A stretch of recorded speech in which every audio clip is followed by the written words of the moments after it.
and used in some other way? In other words, is it used for getting out the Word of God? Or is it held back from those who are getting out the Word of God?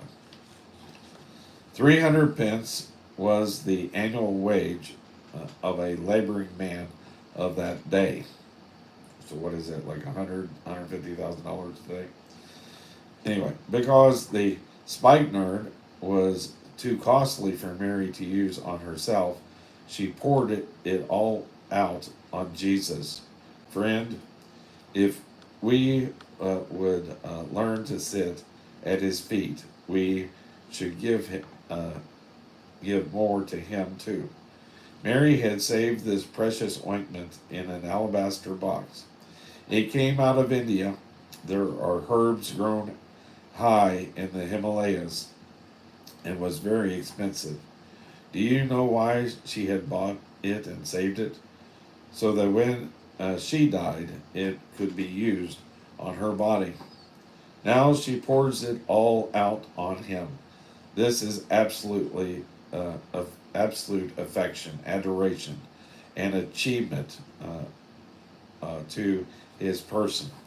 The uh, the odor of this ointment filled the house, and it still fills the world today. Verses 7 through 8. Then said Jesus, "Let her alone. Again, the day of my burial has she kept this. For the poor always ye have with you, but me ye have not always."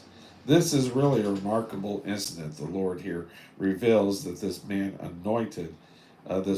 anoints him to let him know that she enters into his death. She senses that he is dying for the sins of the world, and she anoints him ahead of time. Matthew records that Jesus said that wherever the gospel would be preached, this incident would be told. This is true.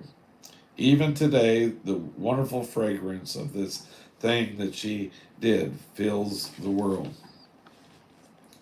What a contrast we find here between her and Judas Iscariot. Here is where light and darkness are coming together. Judas is the darkness and Mary is the light. There is an application for us today. Jesus says that the poor are always with us and that he will not always be with us. He is not contradicting his statement that he is with us always, he will never leave us nor forsake us. What he is saying here is that we can always be of service to the poor.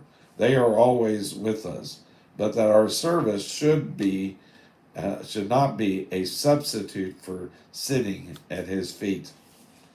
There comes a day when it is too late to absorb all he has for us. I get letters saying, "Dr. McGee, I never had Bible teaching. If only I had had Bible teaching when I was young." My friend, learn from him now. Do not substitute activities for sitting at his feet.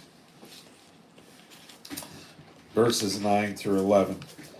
Much people of the Jews therefore knew that he was there, and they came not for Jesus' sake only, but that they might see Lazarus also, whom he had raised from the dead. But the chief priests consulted that they might put Lazarus also to death, because that by reason of him many of the Jews went away and believed on Jesus.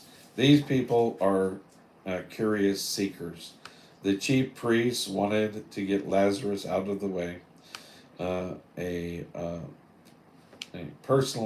I personally believe that the people come out of curiosity to see Lazarus rather than to see Jesus, and that the faith described here is much like the faith exhibited when Jesus first came up to Jerusalem. Remember that they believe on him, but he would not commit himself to them. It